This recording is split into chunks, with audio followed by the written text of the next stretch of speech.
it's almost, I'm going to say, being unconscious of the consequences that might be from doing such a thing. Yeah. Today I know what the consequences were. Yeah.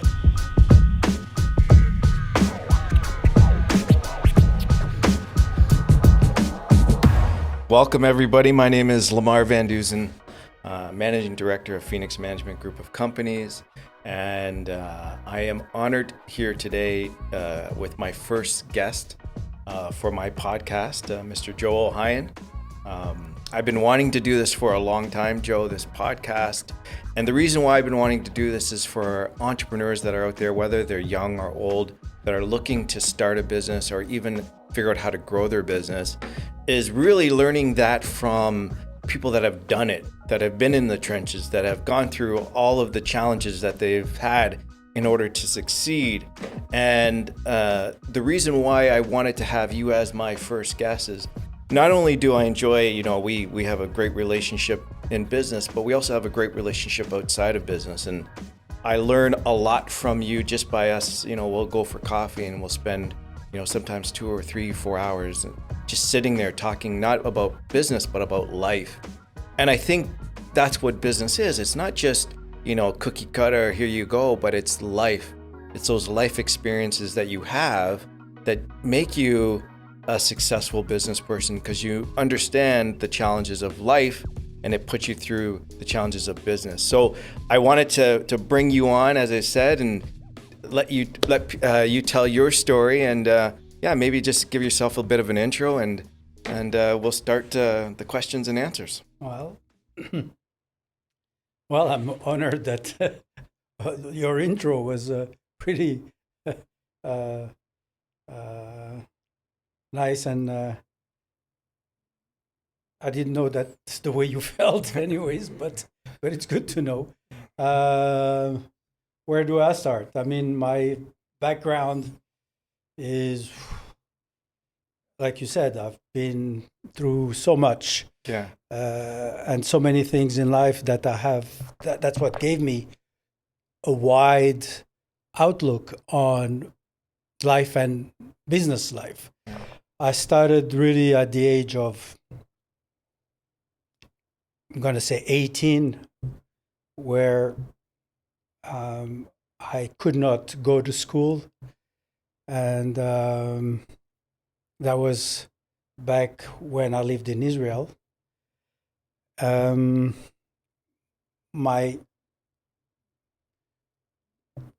going to say my inclination for studies was always 3 fields. Right. But it was never in the business or financial field. Okay. It was mostly, my first intuition was I wanted to study philosophy. Then that never happened. Well, when I was younger, I wanted to study electronics or be an architect. That never materialized because life happens. Right. At the time I left home, I was 16 and a half. And you grew up in Morocco. I grew up in Morocco. Morocco, but you have a Jewish background. Yeah. Okay. My background is Jewish. Right. And I grew up in Morocco, and Morocco was basically a French, what we call a protectorate, where it's a step down from colony. It wasn't a colony, but it was a protectorate where basically there was an agreement between the French government and Moroccan government for the French to protect Morocco from invasions or wars. Okay. So that was and the French stayed, I think, close to 60 years or 50, 60 years in Morocco, and I was born during that period. And the idea that you were French was your primary language, or yeah. So basically, I went to school and it was French. Right. I never knew another language except that we spoke French. The local language was Arabic. Okay. So I'm going to call them the Aboriginals, but it were not Aboriginals. Right. The Aboriginals were Berber, really. They spoke a total different dialect, total different language. the Arabs conquered Morocco later and came right after the Jews came to Morocco. The Jews and Berber were the first inhabitants of Morocco. So when French came, Jews embraced the French culture as opposed to the local Muslim or Arab community, which wanted to keep their culture. So they never assimilated as we did. Okay. So in a sense, I went to French school and I studied French. But then in 1967, there was the war between Israel and the Arab countries. So the Jews in Morocco found themselves in a very precarious situation, I would imagine. Yes, where there was animosity between Jews and Arabs because the Arabs thought that we were basically supporting Israel. Right. And for sure, we were supporting Israel in many ways. We always felt that Israel was the homeland of the Jews in any case. Yeah. I can remember as young as, I always knew that Israel was basically the homeland of the Jews growing up. And my parents were talking, since I can remember, of moving to Israel because that was a goal for the Jewish people to basically. So what happens is that when the war broke out in between Israel and the Arabs, I said, we're going to go there anyways. I want to go and help my brothers. So you moved to Israel. I moved to Israel. My family stayed in Morocco. And how old were you when that I was happened? 16 and a half. Wow. And you joined the army? I joined the army when I was 18. Okay. But in the meantime, when I got there, I didn't think of that factor. I thought I was going to study, right? Yeah. But then comes the army knocking on my door. Hey, you're 18. You got to go. You got to go. And I said, holy moly, what do I do now? So I got the army, and that was put a stop to my studies. In the meantime, because I was just a new immigrant, they put me in a pre-military school, and they oriented me into mechanical studies. So I was supposed to be a mechanic in the army. Okay. So I studied mechanics. Okay. So that was my first trade, which was close enough to electronics, something, handy in any case. So I was happy with mechanics, and I liked it, and I loved it, and I was good at it. But that wasn't my goal, really. And you were in the army for how long? When did you get 3 years. And then when you were done that, where did you? Exactly. So basically, once the army is over, well, in between school and the army, I had 3 months for the holidays. Yeah. And the organization that was responsible for me coming to Israel was still responsible for me, so they put me in a kibbutz for the summer month until I go to the army. And for us, what is a kibbutz? A kibbutz. Okay, so a kibbutz was... It's not when I tell my kids I'm going to kick you in the kibbutz, right? No, a kibbutz really, it's a commune. Okay. It's a farm that is communal. That's the closest thing that is to a communist society, basically, where you become a member. There is 3 stages. You are a guest or a volunteer, and then after a certain time, you become a member. Right. So I was a guest there for the summer months, but really I ended up living there for 12 years. Wow. So I went to the army. Yeah. I was at the kibbutz, and I liked it so much because it was really an idealistic way of life where everybody's equal. Okay. There is no money. It's not, everybody has a budget. Right. And equal. everybody, no matter what you do, whether matter- you're a doctor, you're an engineer, you're head of whatever, still equal. Okay. So it's fully. I mean, that's the closest ideal Of communism. to communism, but Yeah. the idealistic where it's a way of being. I'm going to say a democratic communistic society. There's such a thing. Right. Where everybody has his own word and everything was voted Okay. and everybody had an equal vote. So, and everybody was doing whatever they were doing based on merit, not on, and it wasn't, so from that point of view, it was not a communist society. It was more of a fully democratic society. But everybody shared equally, Everything. And you were there for 12 years? I was there for 12 years. Okay. And what pushed you? Okay, away so from I mean, what pushed me out of there is that while I was living there, I thought that it was a bit of, I'm going to say,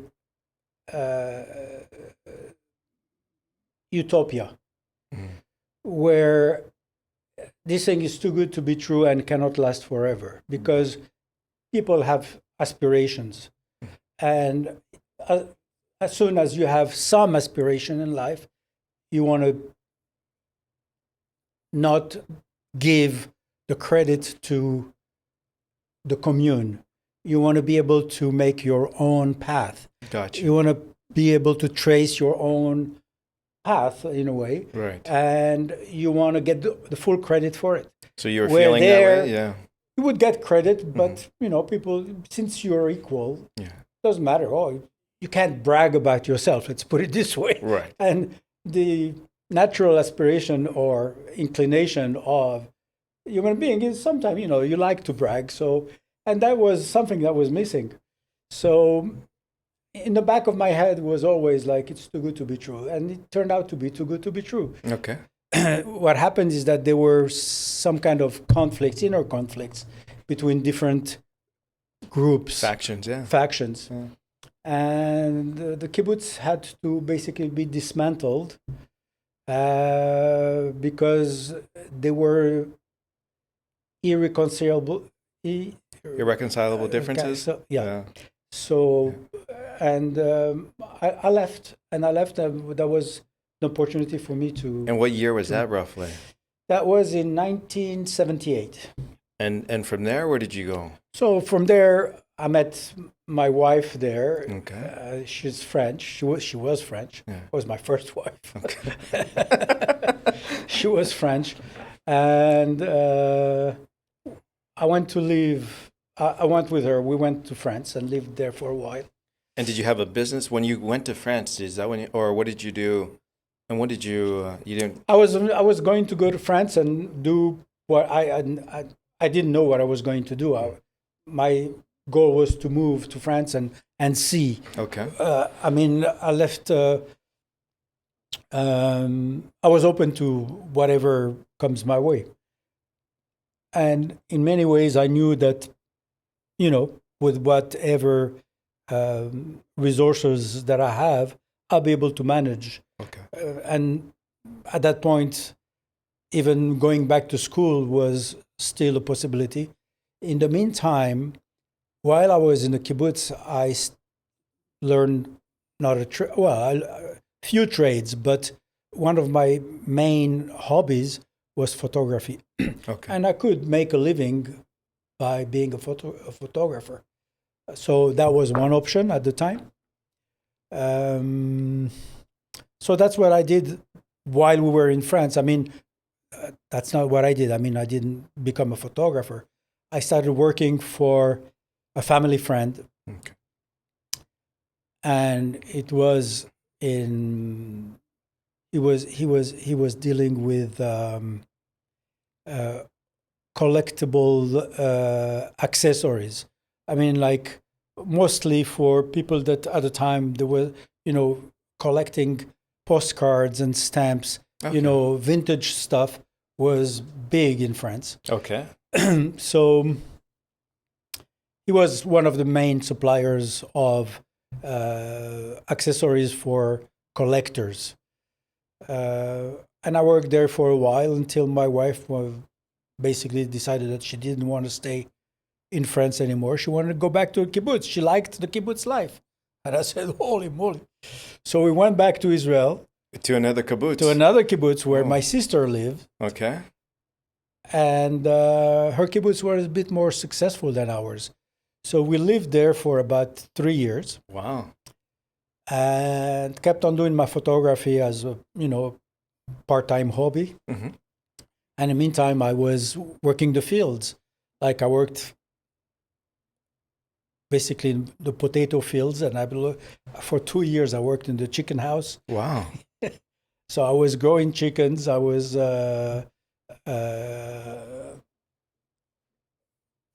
working in the fields, basically, Potatoes and chickens? harvesting potatoes and cotton.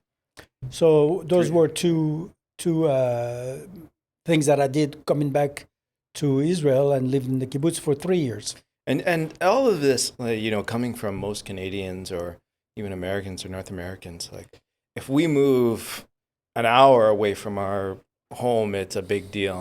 The fact that you have moved now from Morocco to Israel to France, now back to Israel, didn't have any.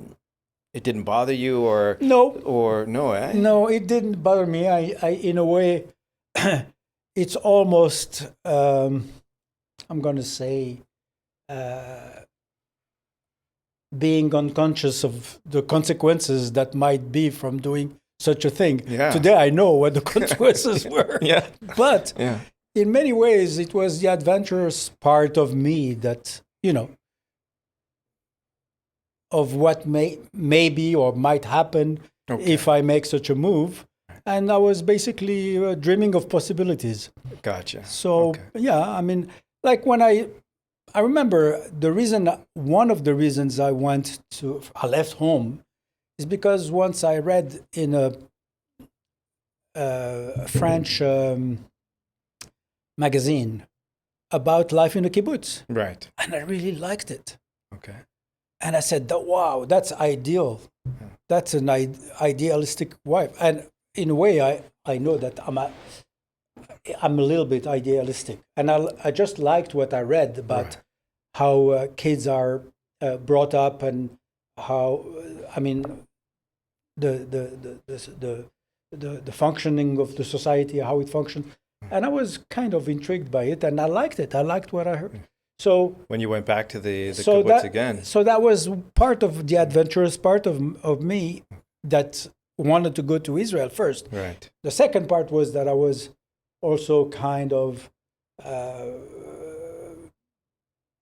patriotic in a way, because I saw Israel as my